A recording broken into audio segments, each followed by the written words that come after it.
नमस्कार, मैं हूं संतोष। सिटी न्यूज वन रीवा की सांध्यकालीन समाचार सेवा में आपका स्वागत है। पेश हैं आज के मुख्य समाचार।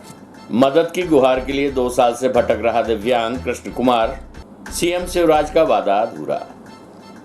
शहर में दहशत बने बाइकर्स गैंग को पुलिस ने किया गिरफ्तार। अग्निवीर आर्मी भर्ती के लिए महिला एवं छात्रा अभ्यर्थियों के लिए मोटिवेशन शिविर का हुआ आयोजन। खबरें अब विस्तार से। मदद की गुहार के लिए 2 साल से भटक रहा दिव्यांग कृष्ण कुमार, हाथ नहीं होने पर पैरों से लिखी इबारत। कलेक्टर ने जगाई आस, बोले जल्द मिलेगी सुविधाएं। आपको बता दें कि हाथ नहीं होने पर पैरों से कॉपी लिखते हुए कक्षा 12वीं में 82% अंक हासिल करने वाले दिव्यांग कृष्ण कुमार को अब तक प्रशासनिक मदद नहीं मिल पाई है, जिसके कारण अब वो दफ्तरों के चक्कर काटने के लिए मजबूर है। आज एक बार फिर अपनी समस्या का समाधान कराने कृष्ण कुमार कलेक्ट्रेट कार्यालय पहुंचे, जहां पर कलेक्टर ने जल्द उनकी समस्याओं का निदान कराने का भरोसा दिया। कृष्ण कुमार के परिणाम को देखकर सीएम शिवराज ने भी उनके लिए मुफ्त पढ़ाई और कृतिमंग लगाए जाने का वादा किया था, परंतु अब सीएम का वादा 2 साल बीत जाने के बाद भी अधूरा रह गया है। दरअसल मऊगंज तहसील क्षेत्र के हरजई मुढ़ान गांव के रहने वाले कृष्ण कुमार केवट ने हाथ नहीं होने के बावजूद पैरों से कॉपी लिखकर 2020 में कक्षा 12वीं की परीक्षा में 82% अंकों के साथ उत्तीर्ण की है, जिसके बाद मध्य प्रदेश के मुख्यमंत्री शिवराज सिंह चौहान ने कृष्ण कुमार को कृत्रिम अंग दिलाए जाने के साथ ही पढ़ाई का खर्चा उठाने का भरोसा दिया था। मगर आज 2 वर्ष बीत जाने के बावजूद अब तक उसे किसी प्रकार की प्रशासनिक मदद नहीं मिल सकी है। कृष्ण कुमार की माने तो स्कूल शिक्षा लेने के लिए उन्हें अपने गांव से मऊगंज तक के लिए 8 किलोमीटर का रास्ता पैदल ही तय करना पड़ता था तथा उन्होंने पढ़ाई में अपनी रुचि दिखाते हुए कलेक्टर बनने तक के सपने संजोए थे, जिसके लिए हौसलों की उड़ान भरकर उन्होंने कक्षा 12वीं में 82% अंक हासिल किए, जिस पर उनके सपने को पूरा करने सीएम शिवराज ने भी उनकी पढ़ाई में मदद के लिए आश्वासन दिया था, परंतु सीएम के आश्वासन के बाद भी उन्हें कोई मदद नहीं मिली है। आपको बता दें कि आज अपनी समस्या लेकर कलेक्ट्रेट कार्यालय पहुंचे कृष्ण कुमार केवट से कलेक्टर मनोज पुष्प ने मुलाकात की तथा उन्होंने हर संभव मदद दिलाने का भरोसा जताया, जिसके बाद अब एक बार फिर कृष्ण कुमार की उम्मीदें जगी हैं। प्रस्तुत है दिव्यांग कृष्ण कुमार केवट एवं कलेक्टर रीवा मनोज पुष्प से प्राप्त जानकारी के अंश। क्या नाम बेटा आपका? हमारा नाम कृष्ण कुमार केवट है। आज यहाँ आए हैं आप, यहाँ रीवा जिले के टॉपर रह चुके हैं, तो क्या मांगे लेकर आए आप? मैंने मांगे लेकर आया हूँ सर कि हमारे लिए माननीय मुख्यमंत्री जी 24 सितंबर 2020 को मेधावी छात्रवृत्ति में सम्मानित किए थे और इसी की वजह से आया हूँ। अभी तक कोई हमें लाभ नहीं मिल रहा है। मैं ये चाह रहा हूँ कि मतलब कि जैसे कि हमारे जैसे कि ये कि मनुष्य भी हमारे साथ ईश्वर ने मजाक किया तो मनुष्य भी मजाक कर रहे हैं हमारे इस कुदरती को लेकर। मैं ये देखने जा रहा हूँ, मतलब कि ऐसे ही वो है हमारी समस्याएं। देश के मुखिया ने आपसे वादा किया था, क्या वादा कुछ पूरा हुआ आपका अभी तक? अभी तक कुछ भी नहीं हुआ। मैं ये चाह रहा हूँ माननीय मुख्यमंत्री जी से कि हमारी जो पढ़ाई के खर्चा बोले थे, तो पढ़ाई के खर्चे 2020 में बोले थे, 24 सितंबर 2020 को, अभी तक वादा पूरा नहीं हुआ। तो मैं ये चाह रहा हूँ कि हमारी समय भी बर्बाद हो चुकी है। इतने ही मैं बीए फाइनल में पहुँच गया हूँ। अभी आप कलेक्टर साहब मिले, क्या आश्वासन दिए? कलेक्टर साहब ने कहे हैं कि आगे की मतलब कि वो करेंगे सर। तो मैं ये चाह रहा हूँ कि हमें कोई छोटी या बड़ी कोई हमें नौकरी मिल जाए, ताकि हम अपना भरण पोषण अपने माता पिता और अपना पढ़ाई के खर्च भी उठा सकूँ, उसी के जरिए मैं पढ़ता भी रहूँ। आपके दोनों हाथ नहीं है, आप पैरों से लिखकर प्राप्त किए थे, तो क्या मानते हैं कि आपको यहाँ प्रशासन स्तर पर कुछ काम मिलेगा? जी सर, यही मैं मान के कुछ जो लगा तभी न आए हैं यहाँ सर। क्या बनने का सपना देखा था? मैंने पहले देखा था IAS की तैयारी करने के लिए बोला था सर, तो अभी तक हमारा सपना पूरा नहीं हुआ। तो मैं ये चाह रहा हूँ कि ताकि अभी तक कोई वो नहीं मिला, तो हमें शासन से और प्रशासन से, तो मैं ये चाह रहा हूँ कि हमें कोई नौकरी मिल जाए तो हम अपना खर्चा भी चला सकूँ और पढ़ाई जारी भी रखूँ। कलेक्टर बन के क्या करना चाहते हैं? कलेक्टर बनकर जनताओं का सेवा करना चाहता था। कैसे आप स्कूल जाते थे? पैदल जाते थे सर। कितनी दूर थी स्कूल? ये स्कूल मऊगंज। सीएम शिवराज ने क्या वादे किए थे आपसे? हमारे वादे पढ़ाई के खर्चा उठाने के लिए पूरा बोले थे सर। कृत्रिम अंग के लिए भेजे थे, तो आया था इंदौर भेजे थे, तो मैं नहीं लगवाया। इसलिए कि वो हैंड काम नहीं करेगा। तो मैं सोचा कि बोझ है वो लग जाएगा, इतनी ही शरीर है, मैं ये बोझ लाद कर क्या करूँगा, कुछ काम नहीं करेगा तो किस लिए लगवाऊँ। वो भी ताकि वो भी पैसा हमें वो नहीं मतलब कि मिलना चाहिए, पैसा नहीं तो किसी की। अभी कलेक्टर साहब से आप मिले, संतुष्ट हैं? जी सर, संतुष्ट हैं। मैं जो अपनी समस्याएं लेकर आया हूँ तो हमारी समस्या हल हो जाए तो मैं बहुत खुश हूँ। सर, ये कृष्ण कुमार केवट मोहन से आए, आपसे मिले हैं, क्या कहना है आपका? हाँ, ये मेधावी छात्र हैं जो कि पैर से लिखकर भी अच्छे मार्क्स प्राप्त करते हैं। ग्रेजुएशन में ये काम कर रहे हैं और हम लोग ये कोशिश करेंगे कि इनके रोजगार की और स्वरोजगार की अच्छी व्यवस्था बनाई जाए। इन्होंने कलेक्टर बनने का सपना देखा था, वो कर रहे हैं। इनका सपना पूरा होगा और हम लोग उसमें पूरी मदद करेंगे। सीएम साहब ने इनको भाग देने की बारी की, हम उसको भी रिव्यू करेंगे कि टेक्निकली अगर संभव होगा तो निश्चित रूप से दिलाया जाएगा। कब प्रोसेस में आएगा सर? 2 साल से भटक रहा है। आज से ही हो जाएगा। अग्निपथ अग्निवीर आर्मी भर्ती के लिए छात्राएं एवं महिला अभ्यर्थियों के लिए आज कृष्णा राज कपूर ऑडिटोरियम में मोटिवेशन शिविर का हुआ आयोजन। भर्ती संबंधी दी गई जानकारी। अग्निवीर आर्मी भर्ती के लिए छात्राएं एवं महिला अभ्यर्थियों के लिए आज कृष्णा राज कपूर ऑडिटोरियम हॉल में मोटिवेशन एवं भर्ती से संबंधित जानकारी दी गई।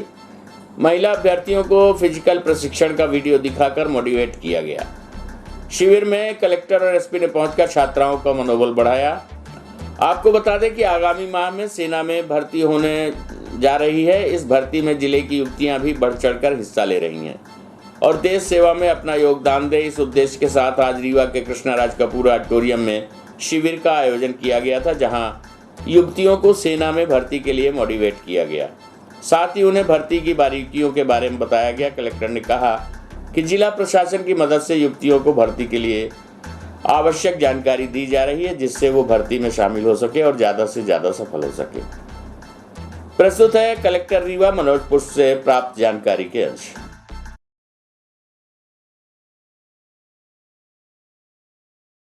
के लगभग सभी विकास खंडों से बच्चियां आई हैं और ये वो बच्चियां हैं जिन्होंने कि रजिस्ट्रेशन कराया है। हम लोग ये कोशिश कर रहे हैं कि स्पोर्ट्स डिपार्टमेंट और शिक्षा विभाग और पुलिस की मदद से विकास खंड लेवल पर ही हम उनको ऐसा वातावरण दें कि अगर उनको अपने प्रैक्टिस के लिए या इम्प्रूवमेंट के लिए किसी भी तरह की मदद की ज़रूरत है तो वो मदद उन्हें अपने फॉरेस्ट स्टेप पर मिल जाए।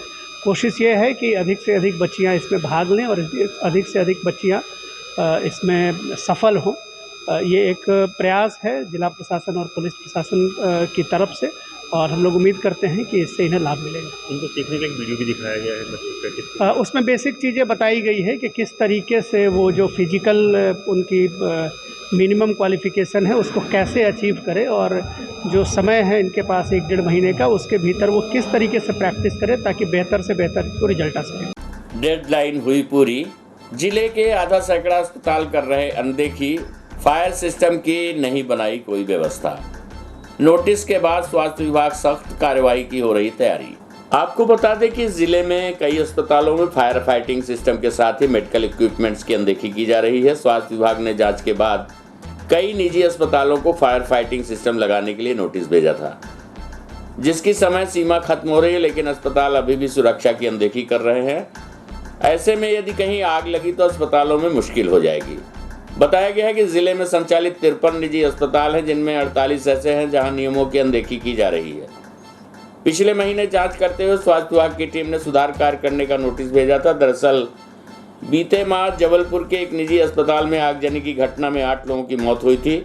सीएम के निर्देश के बाद प्रशासन ने जिले भर में नियमों को दरकिनार कर संचालित निजी अस्पताल को नोटिस भेजा था, लेकिन इनके द्वारा अब तक सुधार कार्य नहीं किए गए हैं।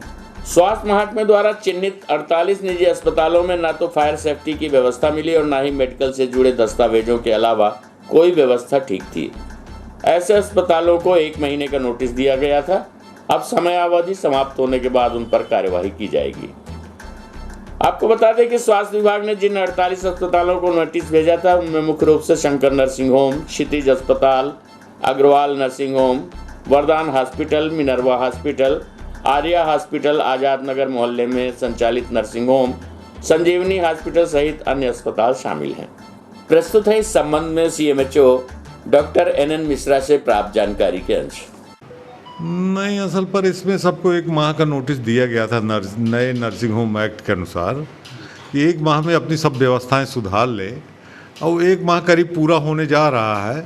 अब कमेटी बना के पूरा है जो है नर्सिंग होम का निरीक्षण किया जाएगा। जो भी उनको निर्देश दिए गए थे उसकी कमियां उन्होंने अगर पूरी कर ली है तो ठीक है, नहीं तो उन नर्सिंग होम का रजिस्ट्रेशन रद्द किया जाएगा तथा ताला बंद करने की कार्रवाई की जाएगी। सर, इस दौरान कई नर्सिंग होम ऐसे पाए गए थे जो स्थिति भी नहीं सुधर सकती, तो उन पर क्या कार्रवाई की जाएगी? बिल्कुल की जाएगी कार्रवाई, उसमें हम कार्रवाई करेंगे क्योंकि शासन के आदेश हैं तो हमको करना पड़ेगा, उसके लिए तो मजबूर है, हम करेंगे कार्रवाई। ग्रामीण अंचल में कभी हादसा हुआ था जिसमें प्रसूता की मौत हो गई थी बनवाड़ क्षेत्र के अंतर्गत देव नर्सिंग, उसमें क्या कार्रवाई हुई? उसमें एक्चुअली क्या है, वो आदमी जिसका नर्सिंग होम था वो ताला लगा के भाग गया था, तो हमने अपनी टीम भेजी थी, प्लस पुलिस टीम भी, एसडीएम भी, सब लोग पहुँचे थे।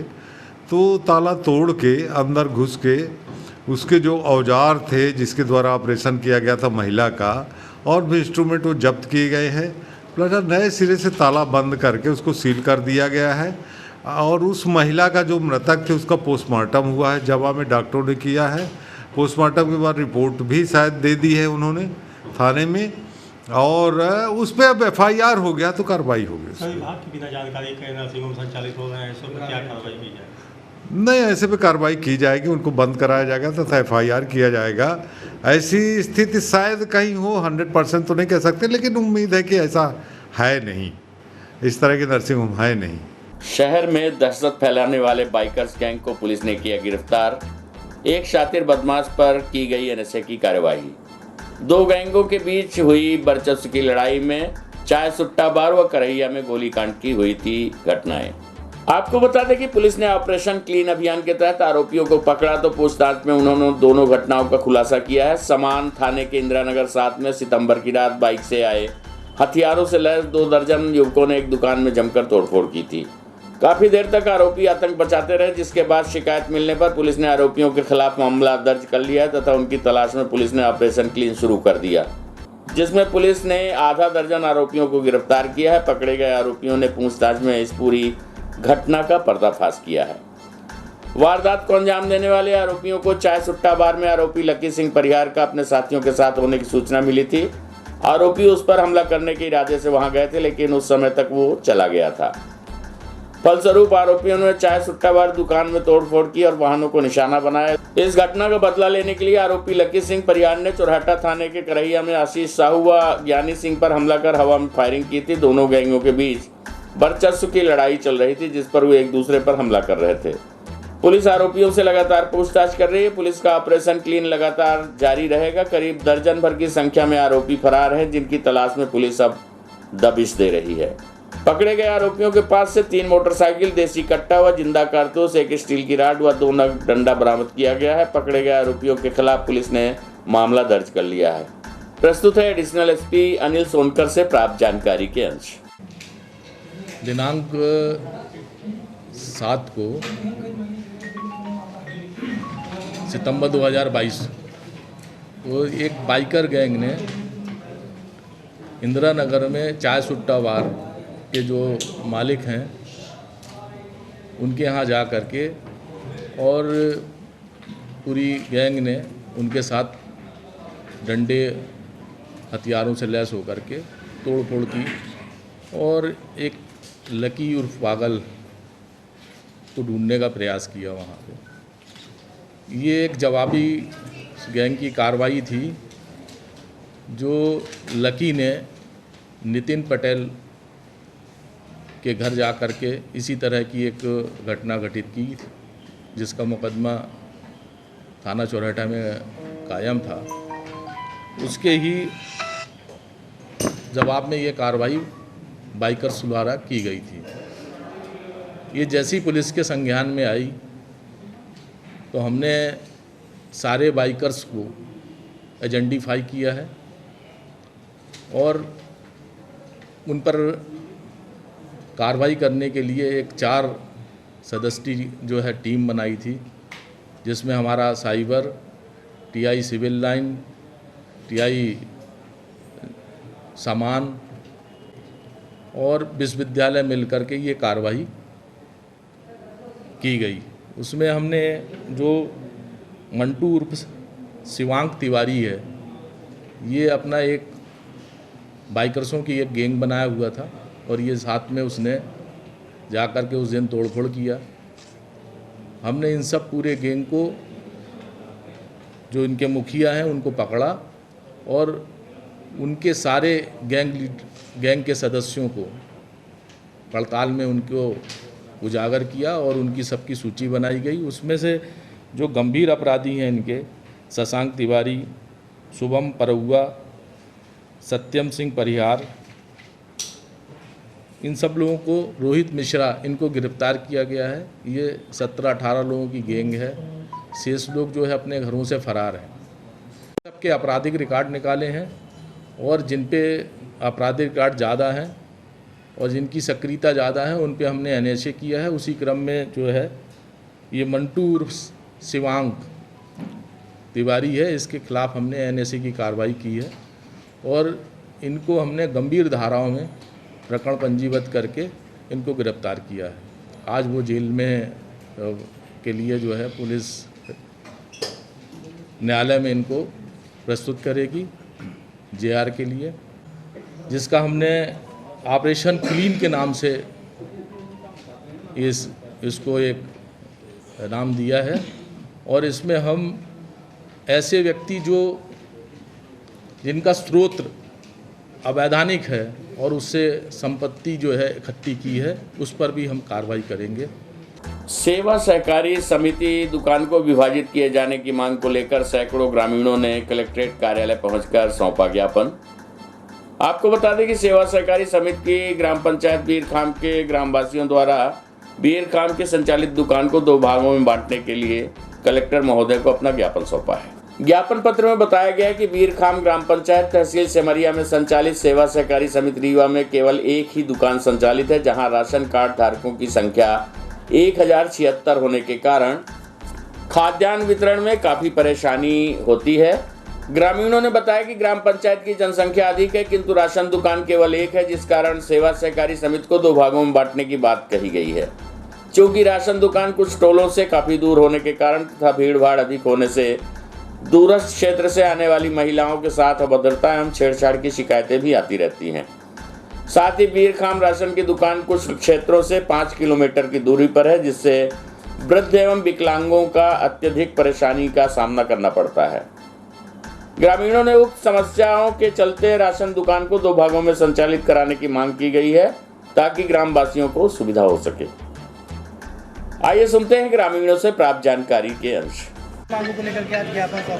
हम सर, हमारा नाम प्रतीक शुक्ला है, हम ग्राम पंचायत बीरखाम से आए हैं। हमारे यहाँ सर कोटे की दुकान एक है, उसको हम पृथक करवाना चाहते हैं, 2 भागों में उसका विभाजन करवाना चाहते हैं क्योंकि जनसंख्या ज़्यादा 1076 खाता धारक है जो मतलब वहाँ राशन ले रहे हैं। तो 500 हम डिवाइड करना चाहते हैं 500 में। 500 गरगान और गोतमान के बीच होना चाहिए और 500 कुर्मिहान टोला के बीच में होना चाहिए। सर क्या है, कुर्मिहान टोला में और गरगान टोला में थोड़ा फ़र्क फासला है 5 किलोमीटर का आने जाने में, जिससे विकलांग हैं और सियाने हैं, बुजुर्ग हैं, उनको दिक्कत होती है। इस कारण सर हम चाहते हैं कि हमारी जो कार्रवाई हम कलेक्टर साहब को ज्ञापन दिए हैं उसमें कुछ ना कुछ कार्रवाई होनी चाहिए और इसको पृथक। इसके लिए अन्य समिति की जरूरत पड़ती है कि अब आप नहीं सर, अन्य समिति अगर जरूरत पड़ती है तो कलेक्टर साहब इसमें समिति का गठन करेंगे और वहाँ शासन अपने स्तर पर जाँच करवाएगी। शासन अपने स्तर पर जो भी जनसंख्या भी ज़्यादा इधर है सर, कई गाँव है जिसमें मतलब डिवाइड किया जाए जी। या पूर्व से कोई समिति है जिसमें जनसंख्या सर ज़्यादा है, संख्या ज़्यादा है।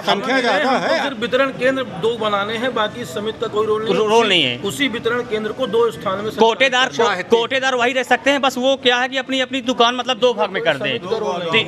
3 दिन आप वहाँ करें, 3 दिन यहाँ करें। आप जनसंख्या भी ज़्यादा है, गाँव भी टोला भी इधर ज़्यादा है। देखिए मुख्य रूप से क्या होता है, शासन अपने स्तर पर इसमें निर्णय करेगा कि हम 2 दिन 2 स्थान कैसे चुने, या तो वो मंगलवार सोमवार बुधवार ऐसा दिन वाइज करेगा या तो वो एक अलग से सेल्समैन की नियुक्ति करेगा और स्टॉक रखने की व्यवस्था करेगा। और नहीं वो शासन का काम है। हमने अपनी मांग रख दी, हमको इसमें निराकरण चाहिए। हमारे पुराने सेल्समैन हैं, कैसे करना है ये शासन अपने स्तर पर, जो पुराने सेल्समैन है वही काम कर सकते हैं, हमको इसमें कोई दिक्कत नहीं है। बस वो है कि अलग अलग कर दे, 500 पब्लिक इधर रख दे खाद्यान्न और 500 उधर रख दे खाद्यान्न, बस पास में हो जाए। आज आने का मुख्य मकसद हमारा ये है कि असुविधा से। रोजगार सहायिका ने सरपंच पर लगाया प्रताड़ना का आरोप। रिश्ते का जेठ है सरपंच, शिकायत लेकर पीड़िता पहुंची महिला थाने, जांच में जुटी पुलिस। आपको बता दें कि जिले के हनुमाना तहसील क्षेत्र अंतर्गत भलुआ कोठार गांव से एक मामला सामने आया, जहां पर नवनिर्वाचित सरपंच के द्वारा रोजगार सहायिका को आए दिन प्रताड़ित किया जा रहा है। सरपंच की प्रताड़ना से तंग आकर पीड़िता रोजगार सहायिका आज महिला थाने पहुंची, जहां पर उसके द्वारा मामले की शिकायत दर्ज कराई गई। पुलिस मामले में शिकायती पत्र लेकर जांच शुरू कर दी है। जिले के हनुमाना तहसील क्षेत्र स्थित भलुआ कोठार गांव से एक मामला प्रकाश में आया है। यहां पर नवनिर्वाचित सरपंच योगेंद्र प्रसाद शुक्ला व उसके भतीजे अविनाश शुक्ला के द्वारा आए दिन महिला रोजगार सहायक सचिव को प्रताड़ित किया जाता है। सरपंच और उसके भतीजे की प्रताड़ना से तंग आकर महिला रोजगार सहायिका आज शिकायत लेकर महिला थाने पहुंच गई, जहां पर मामले की शिकायत दर्ज करवाई है। महिला रोजगार सहायक सचिव पूनम पांडे ने नवनिर्वाचित सरपंच योगेंद्र प्रसाद शुक्ला और उसके भतीजे अविनाश शुक्ला पर आरोप लगाया कि नवनिर्वाचित सरपंच के द्वारा आए दिन उसे प्रताड़ित किया जाता है। इसके अलावा सरपंच और उसके भतीजे के द्वारा उनके काम में बाधा उत्पन्न की जा रही है। साथ ही हितग्राहियों को भड़काकर जबरन झूठी शिकायत की जा रही है। रोजगार सहायिका का आरोप है कि सरपंच के भतीजे ने धमकी दी है कि अगर वो ग्राम पंचायत की तरफ मिली तो वो उसे देख लेगा। सहायिका का कहना है कि हाल ही में संपन्न हुए ग्राम पंचायत चुनाव में पर्ची बांटने के दौरान भी सरपंच का भतीजा रास्ते में उसका पीछा करता रहता था। महिला रोजगार सहायिका का कहना है कि सरपंच योगेंद्र प्रसाद शुक्ला रिश्ते में उनके जेठ लगते हैं तथा पारिवारिक विरोध के चलते उनके द्वारा उसे प्रताड़ित किया जा रहा है। प्रस्तुत है रोजगार सहायिका पूनम पांडे एवं निशा मिश्रा, महिला थाना प्रभारी से प्राप्त जानकारी के अंश। मेरा नाम पूनम पांडे है। मैं हनुमाना ग्राम पंचायत भलुआ कोठार से आई हूँ। क्या समस्या है आपको? मेरी समस्या ये है कि वो अभी जो नए सरपंच बने हैं योगेंद्र प्रसाद शुक्ला, वो मुझे आए दिन टॉर्चर कर रहे हैं, मुझे काम नहीं करने दे रहे। मेरी झूठी शिकायत कर करके मुझे परेशान कर रहे हैं। हितग्राहियों को मेरे खिलाफ भड़काते हैं, नारेबाजी करवाते हैं और मैं अगर कभी पंचायत में बैठ जाऊँ तो लोगों को ड्रिंक करा के भेज के उनके भतीजे हैं अनिरुद्ध शुक्ला, वो अविनाश शुक्ला, उनके द्वारा मुझे धमकी दी गई है कि मैं अगर ग्राम पंचायत की तरफ जाऊंगी तो वो मुझे देख लेंगे। मतलब मुझे बाइक से मेरा पीछा करते थे। चुनाव के वक्त जब मैं पर्ची बांटने जाती थी मुझे इतना परेशान किया जा रहा है कि मैं काम नहीं कर पा रही। काम से ज़्यादा मैं उनकी शिकायत कटवाने में और उनके जवाब देने में परेशान हूँ। क्या लगता है उनके द्वारा क्यों ऐसा किया जा रहा है, क्या वजह? क्योंकि पुराना पारिवारिक विरोध है जिसका वो अब सरपंच बन गए हैं तो फ़ायदा उठा रहे हैं, मुझसे बदला ले रहे हैं। कौन लगते हैं आपके वो? जेठ लगते हैं मेरे। अभी आप महिला थाने गई थी, शिकायत की? क्या मैं महिला थाना गई थी। वो क्या करते हैं, झूठी शिकायत ले जाके हितग्राहियों को कभी थाने ले जाएंगे, कभी जनपद ले जाएंगे, कभी किसी भी नेता मंत्रियों के पास ले जाएंगे। यही कर करके मुझे आए दिन टॉर्चर कर रहे हैं।